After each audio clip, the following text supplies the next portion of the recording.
اللہ کے پاک نام سے اپنے آج کے سبق کا آغاز کرتے ہیں۔ سورہ البقرہ ہے، آیت نمبر 125 125۔ ارشاد باری تعالیٰ ہے، وَإِذْ جَعَلْنَا الْبَيْتَ مَثَابَةً لِلنَّاسِ وَأَمْنًا وَاتَّخِذُوا مِن مَّقَامِ إِبْرَاهِيمَ مُصَلًّى وَعَهِدْنَا إِلَىٰ إِبْرَاهِيمَ وَإِسْمَاعِيلَ أَن طَهِّرَ بَيْتِيَ لِلطَّائِفِينَ وَالْعَاكِفِينَ وَالرُّكَّعِ السُّجُودِ۔ لفظی ترجمہ ہے، وَإِذْ جَعَلْنَا، اور جب ہم نے بنایا، البیتہ بیت اللہ کو، مثابۃ للناس، مرکز لوگوں کے لیے، وَأَمْنًا، اور امن کی جگہ، وَاتَّخِذُوا، اور تم سب پکڑ لو یا تم سب بنا لو، من مقام ابراہیم، مقام ابراہیم کو، مصلی، نماز پڑھنے کی جگہ، وعہدنا، اور ہم نے حکم دیا، الی ابراہیم، ابراہیم علیہ السلام کو، و اسماعیل، اور اسماعیل علیہ السلام کو،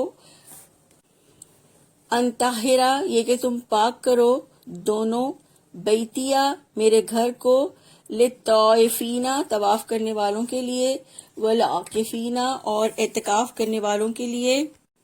والرکع السجود، اور رکوع کرنے والوں، سجدہ کرنے والوں کے لیے۔ با محاورہ ترجمہ ہے، اور جب ہم نے بیت اللہ کو لوگوں کے لیے لوٹ کر آنے کی جگہ اور سراسر امن بنایا، اور تم مقام ابراہیم کو نماز پڑھنے کی جگہ بناؤ،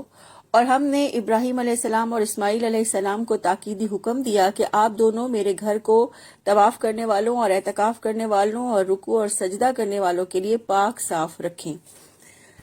تو اس آیت میں اللہ تعالیٰ فرماتے ہیں کہ ہم نے بیت اللہ کو لوگوں کے لیے لوٹ کر آنے کی جگہ بنایا۔ مثابہ سے مراد لوٹ کر آنے کی جگہ بھی ہے اور مرکز بھی ہے،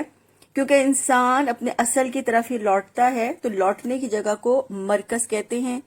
اس اعتبار سے یہ گھر یعنی بیت اللہ مرکز ہے، اور مثابہ چونکہ ثواب سے بنا ہے جس کے معنی لوٹنے کے ہیں، تو لوگ بار بار اس کی طرف کھینچے چلے آتے ہیں، اور بیت اللہ کی بہاروں سے لوگوں کا دل نہیں بھرتا۔ حضرت ابن عباس رضی اللہ تعالیٰ عنہ فرماتے ہیں کہ مومن کے دل میں زیارت خانہ کعبہ کی خواہش ہر دم جنم لیتی رہتی ہے، اور ایک بار زیارت کر کے لوگ اپنے گھروں کو لوٹتے ہیں تو دوبارہ زیارت کرنے کی خواہش پھر پیدا ہو جاتی ہے۔ تو یہ بیت اللہ کی فضیلت ہے کہ وہ بار بار لوٹنے کی جگہ بھی ہے اور امن کی جگہ بھی ہے۔ دور جاہلیت میں آدمی اپنے بھائی یا باپ کے قاتل کو اگر خانہ کعبہ کے سامنے پاتا تو اسے کچھ نہیں کہتا تھا، اور یہ ابراہیم علیہ السلام کی دعا کی برکت ہے کہ یہ امن کی جگہ ہے، یعنی یہاں کسی دشمن کا خوف نہیں رہتا، اسی طرح بیت اللہ میں اسلحہ نہیں لے جایا جا سکتا۔ سو یہ مقام آج تک پرامن اور قابل احترام ہے۔ رسول اللہ صلی اللہ علیہ وآلہ وسلم نے فتح مکہ کے موقع پر فرمایا تھا کہ اللہ تعالیٰ نے اس شہر یعنی مکہ کو حرمت والا بنایا ہے، یعنی اسے عزت دی ہے، اور جو شخص اللہ اور قیامت کے دن پر ایمان رکھتا ہو اسے نہ تو وہاں پر خون بہانے کی اجازت ہے اور نہ ہی کوئی درخت کاٹنے کی اجازت ہے۔ پھر فرمایا، وَاتَّخِذُوا مِن مَّقَامِ إِبْرَاهِيمَ مُصَلًّى، اور تم مقام ابراہیم کو نماز پڑھنے کی جگہ بناؤ۔ مقام ابراہیم سے مراد وہ پتھر ہے جس پر کھڑے ہو کر حضرت ابراہیم علیہ السلام نے اللہ تعالیٰ کے گھر یعنی خانہ کعبہ کی تعمیر کی تھی، اور اس پتھر پر حضرت ابراہیم علیہ السلام کے قدموں کے نشانات ہیں۔ اس پتھر کو ایک شیشے اور پیتل کے جنگلے میں محفوظ کر دیا گیا ہے، اور اس مقام پر طواف مکمل کرنے کے بعد 2 رکعت پڑھنا سنت ہے۔ اور نماز کی جگہ بنا لینے سے مراد بھی یہی ہے کہ طواف کی 2 رکعت جو مقام ابراہیم کے پیچھے پڑھنا مستحب ہے۔ حضرت انس رضی اللہ تعالیٰ عنہ فرماتے ہیں کہ حضرت عمر رضی اللہ تعالیٰ عنہ نے عرض کیا، اے اللہ کے رسول صلی اللہ علیہ وآلہ وسلم، کیا ہی اچھا ہو کہ اگر ہم مقام ابراہیم کے پیچھے نماز پڑھتے۔ تو اس پر اللہ تعالیٰ نے یہ آیت نازل فرمائی، وَاتَّخِذُوا مِن مَّقَامِ إِبْرَاهِيمَ مُصَلًّى۔ پھر فرمایا، وَعَهِدْنَا إِلَىٰ إِبْرَاهِيمَ وَإِسْمَاعِيلَ أَن طَهِّرَ بَيْتِيَ لِلطَّائِفِينَ وَالْعَاكِفِينَ وَالرُّكَّعِ السُّجُودِ، اور ہم نے ابراہیم اور اسماعیل علیہ السلام کو تاکیدی حکم دیا کہ آپ دونوں میرے گھر کو طواف کرنے والوں اور اعتکاف کرنے والوں اور رکوع اور سجدہ کرنے والوں کے لیے پاک صاف رکھیں۔ آیت کے اس حصے سے پتہ چلتا ہے کہ مسجدوں کو صاف ستھرا رکھنا نہایت فضیلت والا کام ہے، جس کا اللہ تعالیٰ نے اپنے اولو العزم رسولوں کو بطور خاص حکم دیا۔ اور یہاں یہ بات بھی نوٹ کر لیں کہ یہاں صفائی سے مراد صرف ظاہری صفائی نہیں بلکہ باطنی صفائی بھی ہے کہ اس گھر میں مشرک لوگ نہ آئیں جو اللہ کے سوا دوسروں کو پکاریں۔ تو بیت اللہ کی اصل پاکیزگی یہ ہے کہ اس میں اللہ کے ماں سوا اور کسی کا نام بلند نہ ہو، اور یہ کہ اس کو شرک اور کفر جیسی گندگی سے پاک رکھا جائے۔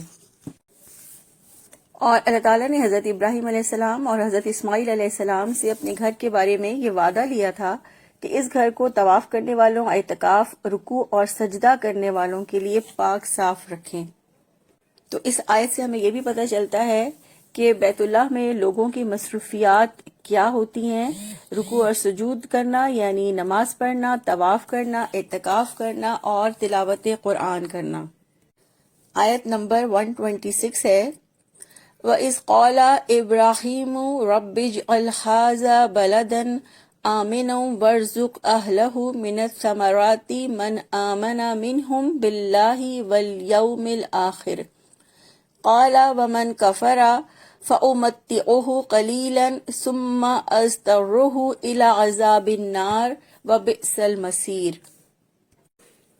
لفظی ترجمہ ہے، وَإِذْ قَالَ، اور جب کہا، ابراہیم علیہ السلام نے، ربی، اے میرے رب، اجعل، تو بنا دے، ھذا بلدن، اس شہر کو، آمنا، ورزق، امن والا، اور تو رزق دے، اہلہ، اس کے رہنے والوں کو، من الثمراتی، پھلوں سے، من آمنا، جو ایمان لایا، منہم، ان میں سے، باللہ، اللہ پر، والیوم الآخری، اور آخرت کے دن پر۔ قالا، اس نے فرمایا، ومن کفرا، اور جو کفر کرے گا، فَأُمَتِّعُهُ، تو میں فائدہ پہنچاؤں گا اسے، قلیلاً، تھوڑا سا، ثم، پھر، أَضْطَرُّهُ، میں کھینچ لاؤں گا اسے، إِلَىٰ عَذَابِ النَّارِ، آگ کے عذاب کی طرف، وَبِئْسَ الْمَصِيرُ، اور وہ برا ٹھکانہ ہے۔ بامحاورہ ترجمہ ہے، اور جب ابراہیم علیہ السلام نے کہا، اے میرے رب، اس شہر کو امن والا بنا دے اور اس کے باشندوں کو پھلوں میں سے رزق عطا فرما جو ان میں سے اللہ تعالیٰ پر اور یوم آخرت پر ایمان لائے۔ اللہ تعالیٰ نے فرمایا، اور جس نے کفر کیا تو میں اسے بھی تھوڑا سا فائدہ دوں گا، پھر اسے آگ کے عذاب کی طرف بے بس کر دوں گا، اور وہ بدترین لوٹنے کی جگہ ہے۔ اس آیت سے ہمیں پتہ چلتا ہے کہ ابراہیم علیہ السلام نے مکہ کے لیے اللہ تعالیٰ سے یہ دعا کی کہ اللہ تعالیٰ اسے امن کی جگہ بنا دے اور اس کے رہنے والوں کو پھلوں میں سے رزق عطا فرما۔ اور یہ دعا کرتے ہوئے ابراہیم علیہ السلام نے ایمان کی شرط بھی لگائی کہ اس شہر کے رہنے والوں میں سے جو لوگ اللہ تعالیٰ پر اور یوم آخرت پر ایمان رکھتے ہیں انہیں ہر قسم کے پھلوں کا رزق دیجیے۔ ابراہیم علیہ السلام نے رزق کی دعا صرف اللہ اور یوم آخرت پر ایمان رکھنے والوں کے لیے اس لیے کی کہ جب حضرت ابراہیم علیہ السلام نے اپنی اولاد کے بارے میں امامت کے لیے اللہ سے درخواست کی تھی تو اللہ تعالیٰ نے یہ واضح کر دیا تھا کہ میرا وعدہ ظالموں کے لیے نہیں ہے۔ اسی وجہ سے ابراہیم علیہ السلام نے رزق کے لیے دعا کی تو اپنی مومن اولاد ہی کے لیے کی۔ پھر فرمایا، قَالَ وَمَنْ كَفَرَ فَأُمَتِّعُهُ قَلِيلًا ثُمَّ أَضْطَرُّهُ إِلَىٰ عَذَابِ النَّارِ۔ اللہ تعالیٰ نے فرمایا، اور جس نے کفر کیا تو میں اسے بھی تھوڑا فائدہ دوں گا اور پھر اسے آگ کے عذاب کی طرف بے بس کر دوں گا۔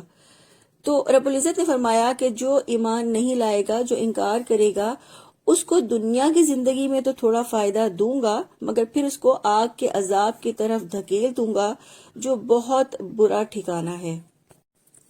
اس آیت سے ہمیں پتہ چلتا ہے کہ جو اللہ پر اور آخرت کے دن پر ایمان نہیں رکھتا،